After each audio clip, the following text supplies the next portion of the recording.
Awesome. In a personal relationship or everything, it's absolutely fine. Now, two questions. Short One question. questions. Two questions. One. In a business scenario, I basically look after exports to 60 countries. It takes time to build a customer, to prospect and work a lot. And then when it comes to the actual negotiation, keeping the 6 factors in mind, like when I am facing, it is basically maybe the deal is on the phone or through emails. Yeah. So That's actually a brilliant question. How can you meet needs of the phone?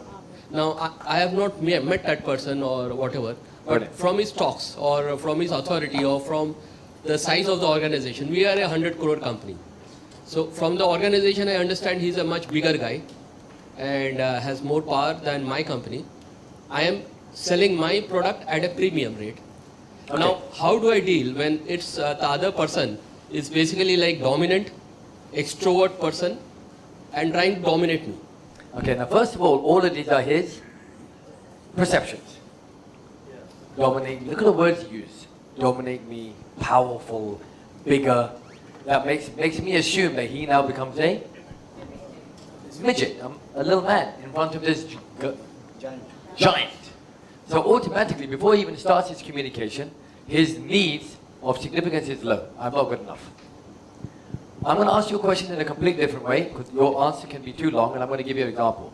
You can look at the world right now and judge it on this. Check this out. How much certainty is there in the world right now? Very less. Very less? Yeah. Agreed? How much uncertainty there is in the world right now? How significant, maybe not in India, it's a little better here, but if you take the Western world, for example, how significant do people feel right now in their lives? Very less. Very low. How much love and connection is there between families? low. How much growth is happening globally? And how much contribution are people giving to each other? Average. The world is a mess. And it actually is. So what has to happen? If you look at it, you're talking about organization, I'm talking about the world. If I want to change this, what must I do? The world is made of people, companies are made of people. If I now find ways to increase these two, automatically everything goes up. So you can actually judge a company, you can judge a marriage, you can judge a person, you can judge a global scenario with a world situation. The moment you see any 3 of these needs that go up to at least this level, the whole world population scenario will change forever again, which will happen. So you can analyze. I'm not going to give you details of how to handle that because it's too long, but you can look at a company and find out which needs are not being met. You can look at the world and find out which needs are not being met. India today, how certain are people in India right now? Very less. Oh, it's pretty good. Much better. India's good.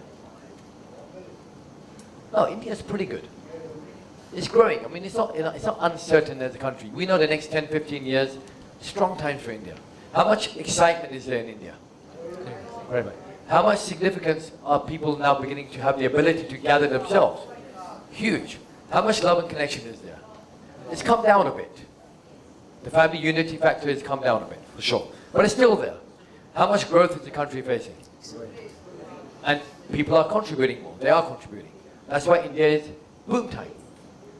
It's brilliant. The moment you see some of these going down, which I think we've got another 15 years before there's the credit giants squeeze everybody out, back to debt again, right? But until then, you're going to be safe. Great, thank you very much. Let's give a big round of applause, please. 1, 2, 3, you rock!